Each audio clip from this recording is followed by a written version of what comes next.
அருள் நிறை வாழ்த்துக்கள். நான் இன்றைக்கி உங்களோட பேசுகிறேன்.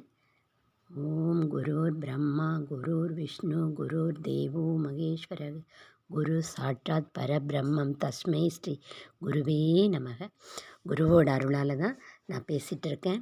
குருவோட அருள் உங்களுக்கு இருக்கிறதுனால தான் இந்த பதிவை நீங்கள்லாம் பார்க்குறீங்க. இதை நீங்களும் பாருங்கள், மற்றவங்களுக்கும் பகிர்ந்து கொடுங்க. அவங்களுக்கும் இந்த நன்மைகள் எல்லாம் கிடைக்கணுங்கிறது தான் இறைவனோட ஆசீர்வாதமே. நிச்சயமாக அது நடக்கும். அதை நீங்கள் எல்லாருக்கும் பகிர்ந்து உங்களுக்கும் நீங்கள் என்னெல்லாம் மற்றவங்களுக்கு செய்கிறீங்களோ அது பூரா உங்களுக்கு முதல் நன்மை உங்களுக்கு தான் கிடைக்கும். அதனால் நீங்கள் அதை செய்யறதுக்கு ரொம்ப நன்றி.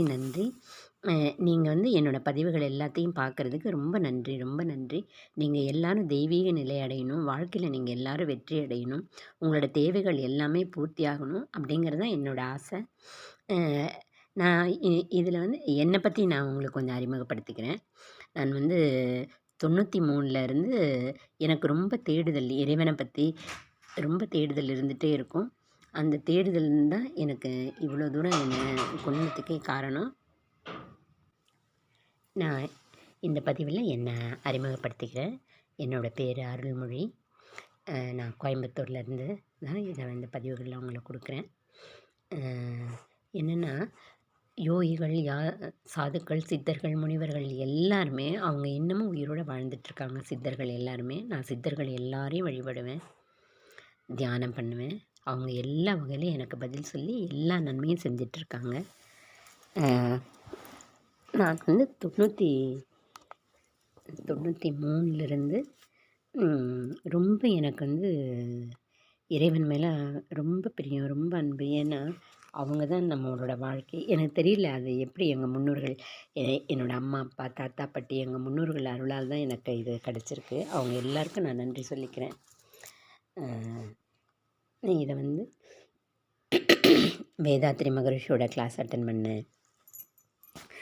அவரோட புக்ஸ் எல்லாம் அவர் எப்படி இந்த நிலையை அடைஞ்சார் அதை பற்றி நான் ரொம்ப படித்து தெரிஞ்சிட்டேன். அதுக்கப்புறம் ராமகிருஷ்ண பரமஹம்சர், விவேகானந்தர் அவங்களோட புக்ஸ் எல்லாமே படித்தேன் நான். திருப்பராய்த்துறையிலேருந்துங்க தர்மச்சக்கரம்னு வருங்க, ஃபுல் அண்ட் ஃபுல் ஆன்மீக சம்மந்தமான புக்கு.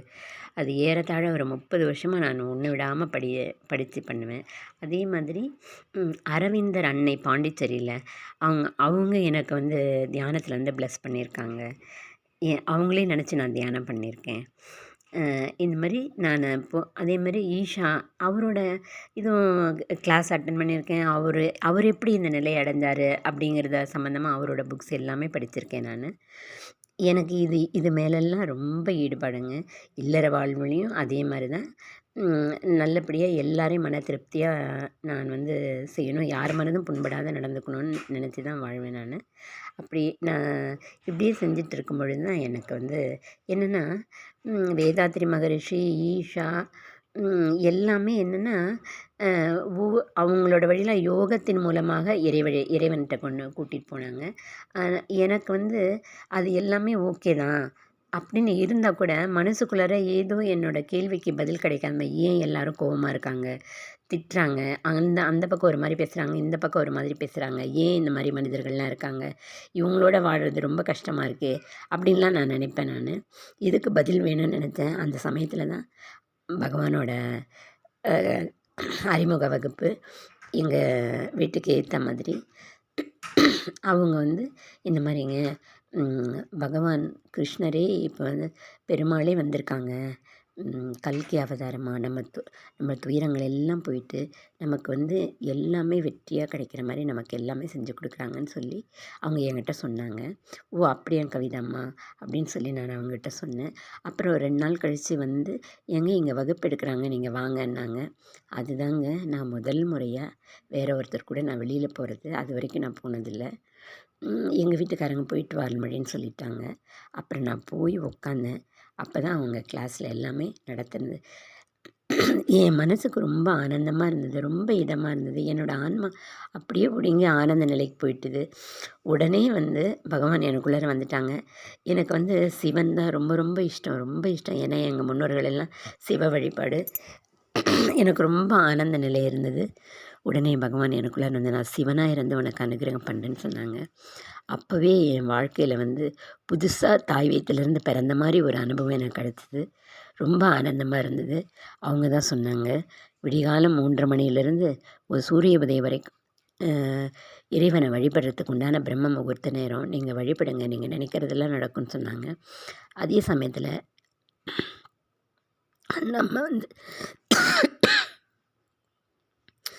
நம்ம வந்து சத்தியத்தில் இருக்கணும், உண்மையை பேசணும். நம்ம தெய்வீக நிலை அடையும்பொழுது தான் நம்ம இன்னொருத்தருக்கு செய்ய முடியும், அதை இன்னொருத்தருக்கு கொடுக்க முடியும். நான் வந்து நல்லா வந்து தியானம் பண்ணி விடிகாலம் அடுத்த நாள்லேருந்தே நான் தியானம் பண்ண ஆரம்பிச்சிட்டேன். நான் என்றைக்கு பகவான்னு போனேனோ அதுக்கு அடுத்த நாள்லேருந்தே விடிகாலம் 3:30 மணிக்கு எழுந்துருவேன். ஒரு நாள் கூட தவறுனதே இல்லை. எப்போவுமே எல்லாருக்காகவும் ப்ரே பண்ணுவேன். என்னோடய வாழ்க்கையை பகவான் எடுத்துக்கிட்டாங்க. அவங்க தான் வாழ்கிறாங்க. இந்த குடும்பமே அவங்களோட குடும்பம். அவங்க தான் ஒவ்வொரு நொடியிலையும் வாழ வச்சிட்ருக்காங்க. அம்மா பகவான் கோடான கோடி நன்றிகள். எங்கள் சுவாசமே அம்மாவும் பகவானும் தான். அதனால் அம்மா பகவானுக்கு எப்பவும் நன்றி கடன் பட்டிருக்கோம். இறைவன் வந்து கருணை கடலவங்க, கருணை கடலவங்க. அம்மா அப்பா எவ்வளோ, தந்தை சொல் மிக்க மந்திரம் இல்லை, தாயைச் சிறந்த கோவில் இல்லை. இவன் அம்மா அப்பா நம்ம எல்லாரையும் படைத்தது இறைவன் தானே. அவங்களோட கருணையும் அவங்களோட அன்பும் அவங்களோட இரக்கமும் ஆளை விடவே முடியாது. நம்ம விட்டு பிரியறதே இல்லை. நம்ம எல்லாருக்குள்ளும் அவங்க இருக்காங்க. இது எல்லாமே நான் உலகத்துக்காக பிரார்த்தனை பண்ணுவேன். மக்கள் எல்லாருக்காகவும் பிரார்த்தனை பண்ணுவேன். அவங்க எல்லோரும் நல்லா இருக்கணும், தெய்வீக நிலை அடையணும், துயரம் இல்லாமல் இருக்கணும், வியாதி இல்லாமல் இருக்கணும், உறவுகளோட ஒற்றுமையாக இருக்கணும். இது எல்லாம் காலையில் கண் முழித்த உடனே 1/2 மணி நேரம் ப்ரேயர் பண்ணிட்டு தான் எழுந்திருப்பேன். அப்போ தான் எங்கள் அம்மா சொல்லுவாங்க, அவங்க தாத்தா சொல்லி கொடுத்த ஒரு பாடல், மங்கை பங்கனை மாமரை காடனை திங்கள் வெண்பரி சூடிய செல்வனை எங்கள் நாயகா என எழு நெஞ்சமே அப்படின்னு சொல்லி ஒரு பாட்டு. அந்த பாட்டை பாடிட்டு தான் நான் வந்து ப்ரேயர் பண்ணுவேன். எல்லாம் பகவான் அம்மாவுக்கு நன்றி, என் அம்மா அப்பாவுக்கு நன்றி, என்னோடய உடன் பிறந்தவங்க எல்லாருக்கும் நன்றி, யோகிகள் சாதுக்கள் சித்தர்கள் முனிவர்கள் எல்லாருக்கும் நன்றி, என்னோடய முன்னோர்கள் எல்லாரும் அவங்களோட ஆசீர்வாதம் தான் நம்ம எல்லாரோட வாழ்க்கையுமே. நீங்களும் அதே மாதிரி ப்ரேயர் பண்ணுங்கள். எனக்கு எல்லா தெய்வத்தினோட அருளும் எல்லாருக்கிட்டையும் ப்ரேயர் பண்ணுவேன். எல்லா தெய்வமும் எனக்கு அனுகிரகம் பண்ணியிருக்காங்க, நேர்லேயும் வந்து ப்ளஸ் பண்ணியிருக்காங்க. இது எல்லாமே குருவோட அருள் தாங்க.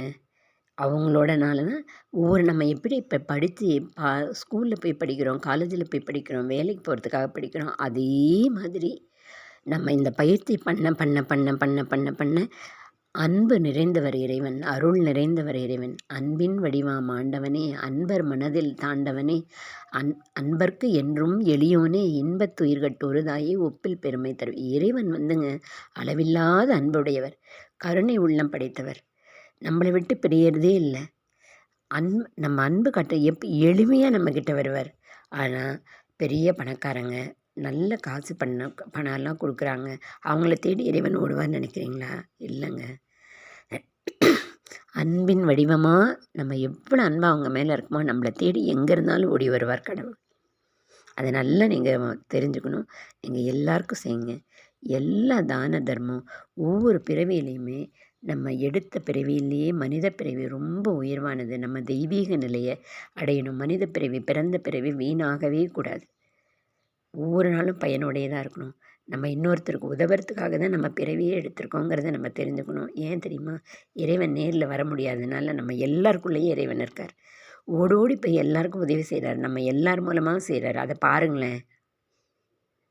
காலையிலேருந்து இரவு படுக்கிற வரைக்கும் இன்னொருத்தர் உதவி இல்லாமல் நம்ம யாருமே எந்த மனிதனும் வாழ முடியுமா? முடியாதுல்ல. அதுதான் இறைவன் தான் ஓடி போய் செய்கிறாரு. நம்ம செய்கிறது எல்லாமே இறைவனுக்கு தான் செய்கிறோம். நீங்கள் நினச்சிக்கலாம், என்னோடய கணவனுக்கு, என்னோடய மனைவிக்கு, என்னோடய குழந்தைக்கு, என்னோடய அப்பாவுக்கு, என்னோடய அம்மாவுக்கு அப்படின்னு நம்ம நினச்சிக்கலாம். ஆனால் எல்லாருக்கும் போய் ஓடோடி செய்கிறது இறைவன். நம்ம ரூபத்தை எடுத்துகிட்டு எல்லாருக்கும் ஹெல்ப் பண்ணுறார். அப்படிங்கிறத நீங்கள் ஒன்று ஒன்றா பாருங்கள். அதே மாதிரி ஒரே டைமாக இறைவனை பிரார்த்தனை பண்ணுங்கள்.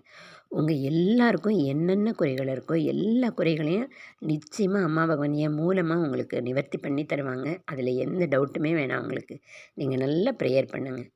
ஒரே ஒரு ஒன்றே ஒன்று என்ன வேணுமோ ஒரே ஒரு ப்ரேயரை உங்களுக்கு பிடித்த தெய்வம் எந்த தெய்வத்திட்ட வேணாலும் வழிபடுங்க. ஆனால் அம்மா அப்பா வழிபடுங்க, உங்கள் முன்னோர்களை வழிபடுங்க, உங்கள் குலதெய்வத்தை வழிபடுங்க.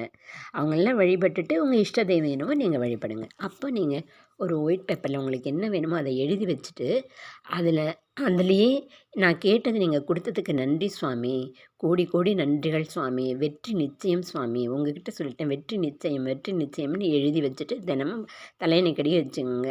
நைட்டு படுக்கும்போது அந்த ப்ரேயர் நன்றி சொல்லிட்டு படுங்க. காலைல எழுந்தோடனே நன்றி சொல்லிட்டு எழுந்துருங்க. நிச்சயமாக அது நடந்துடும். நீங்கள் நல்ல ப்ரேயரில் இருங்க. உங்களுக்கு நடக்காத விஷயம் எதுவும் இல்லை. நோயற்ற வாழ்வு எப்படி வாழணும்னு நான் உங்களுக்கு சொல்கிறேன். எல்லா ஐஸ்வர்யம் எப்படி உங்களுக்கு கிடைக்கணுங்கிறது எல்லாமே ஒன்று ஒன்றா நான் சொல்லிகிட்டே வரேன். அது எல்லாமே வாழ்க்கையில் எல்லோரும் கடைப்பிடிங்க. எல்லோரும் நல்லா இருக்கணும். நம்ம மனித பிறவி எல்லாருமே நல்லா இருக்கணும். இவ்வளோ ஹாஸ்பிட்டல், இவ்வளோ மருந்து மாத்திரை, இவ்வளோ தூரம் எல்லோரும் உடல்நிலை சரியில்லாமல் இருக்காங்க. ஏன் தெரியுமா? எல்லாருமே அன்புங்கிற அந்த மருந்து விட்டு ரொம்ப விலகி போயிட்டாங்க. அன்பு தாங்க எல்லாத்துக்கும் மருந்து. எல்லா உயிருமே தர்றது அன்பை தான். அந்த அன்பு எல்லாருக்குள்ள ஒன்று சொல்கிறோம், சரி ஆமாங்க அப்படின்னு நம்ம ஏற்றுக்கிட்டோன்னு வச்சுங்களேன், அவன் அந்த இடத்துல அன்பு தானே வரும். எப்படி வெறுப்பு கோவம்லாம் வரும் சொல்லுங்க பார்க்கலாம். எல்லா நாடும் ஒற்றுமையாக இருக்கணும். ஒவ்வொருத்தருக்கும் ஒருத்தரை ஹெல்ப் பண்ணிக்கணும். இது எல்லாமே நம்மளோட மனநிலை. நம்ம வீட்டில் ஒருத்தர் அந்த தெய்வீக நிலை இருந்தாலே அந்த குடும்பம் எல்லாமே நல்லா நடக்குங்க. அந்த தெய்வீக நிலையினால தான் எல்லா வெற்றியும் நம்ம கிடைக்கிறதே. அந்த வினைப்பையனால் தான் எதிர்மறையான எண்ணங்கள் வர்றது, நம்ம கோவப்படுறது, ஆத்திரப்படுறது, வேகப்படுறது, வெறுப்பு வர்றது, திட்டுறது. அப்புறம் எங்கங்க மனைவி சண்டைப்பட்டால் எப்படி குடும்பம் நல்லாயிருக்கும்? கணவன் மேலே வெறுப்பு இருந்தால் எப்படி குடும்பம் நல்லாயிருக்கும்? குழந்தைங்க மேலே வெறுப்பு இருந்தால் எப்படி குடும்பம் நல்லாயிருக்கும் சொல்லுங்கள்? நம்ம எல்லோரும் ஒற்றுமையாக இருக்கணும்ல. அப்போ தான் குடும்பம் வளர்ச்சியே அப்போ தாங்க இருக்கும். ரொம்ப நன்றி நீங்கள் இதெல்லாம் கேட்டதுக்கு. இதுதான் என்னோட ஆரம்பமே. நான் 93லேருந்து இந்த ஆன்மீகத்தில் இருந்துகிட்ருக்கேன். நிறைய வகுப்புகள்லாம் நான் எடுத்துருவேன். வீட்லேயே சத்சங்கம் வச்சு நிறைய எடுத்தேன் நான். கொஞ்ச காலம் இடையில் அது எல்லாமே விட்டுட்டுது. நமக்கு என்னென்னாங்க, இப்போ நான் அதை திரும்பவும் ஸ்டார்ட் பண்ணியிருக்கேன் இங்கே. என்னென்னா முக்காலமும் உணரக்கூடிய சக்தி நமக்கு இருக்குது. நாளைக்கு என்ன நடக்க போகிறது நமக்கு தெரியும். எங்கள் பாப்பா 2வது படிக்கும்போது ஒரு கனவுங்க. அப்போ அந்த கனவு என்னென்னா, எங்கள் பொண்ணு லண்டனில் வேலை செய்யுது. திடீர்னு அம்மா நீங்கள் உடனே கிளம்பி வாங்கம்மான்னு சொல்லுது. உடனே பாஸ்போர்ட் விசாலாம் ரெடி பண்ணி நான் லண்டன் போகிறேன். அங்கே போய் இருக்கேன் எங்கள் பாப்பாவோட. அப்போ என்னென்னா எல்லாம் பார்க்குறேன், ஊரெல்லாம் பார்க்குறேன். எல்லாம் என்னவோ தெரியல, எனக்கு இங்கே பிடிக்கல பாப்பா, நம்ம இந்தியாவுக்கே போயிடுறேன் நான், நீ இங்கே இரு அப்படின்னு சொல்கிறேன். நீயும் வரணுன்னா என்னோட வந்துரு அப்படின்னு சொல்கிறேன் நான். அப்புறம் அப்படியே முழிச்சுக்கிட்டேன். ஆனால் அதே கனவுங்க. எங்கள் பொண்ணு படித்து முதல்ல லண்டனுக்கு தான் போச்சு. அதே மாதிரி நான் அம்மா நீங்கள் உடனே கிளம்பி வாங்கம்மா அப்படின்னு சொல்லி பாஸ்போர்ட் விசாலாம் ரெடி பண்ணி லண்டன் போகிற மாதிரி இருந்தது. எனக்கு நம்ம இந்தியா மாதிரி வராதுங்க. எந்த நாட்டுக்கு போனாலும் நம்ம எவ்வளவோ கோடி கோடி புண்ணியம் பண்ணனால தான் இறைவன் நம்மளை இந்தியாவில் பிறக்க வச்சுருக்காரு. அதை விட கோடி கோடி நன்மை செய்த புண்ணியத்தின் பலன் தான் நம்ம தமிழ்நாட்டில் பிறந்தது. இது எல்லாம் ஒன்றுக்கு நன்றி சொல்லுங்கள். நம்ம கை காலெலாம் நல்லா கொடுத்துருக்காங்க, நல்ல அம்மா அப்பா கொடுத்துருக்காங்க, அது எல்லாத்துக்கும் நன்றி சொல்லுங்கள். நல்ல உறவு முறையை கொடுத்துருக்காங்க, அதுக்கு நன்றி சொல்லுங்கள். இப்போ இது எல்லாமே நன்றி சொல்லுங்கன்னு ஒருத்தர் யாரோ நம்மளை பார்க்காத ஒருத்தர் இதெல்லாம் நமக்கு பதிவு பண்ணி கொடுக்குறாங்களே, அதுக்கு நன்றி சொல்லுங்கள். இதெல்லாம் நீங்கள் சொல்ல சொல்ல நீங்கள் உயர்வடைவீங்க. ஓகே, நீங்கள் இது எல்லாமே பயிற்சி பண்ணிகிட்டே இருங்க. நம்ம பார்க்கலாம். அடுத்து நான் திரும்ப உங்களோட கண்டினியூ பண்ணுறேன். ஓகே.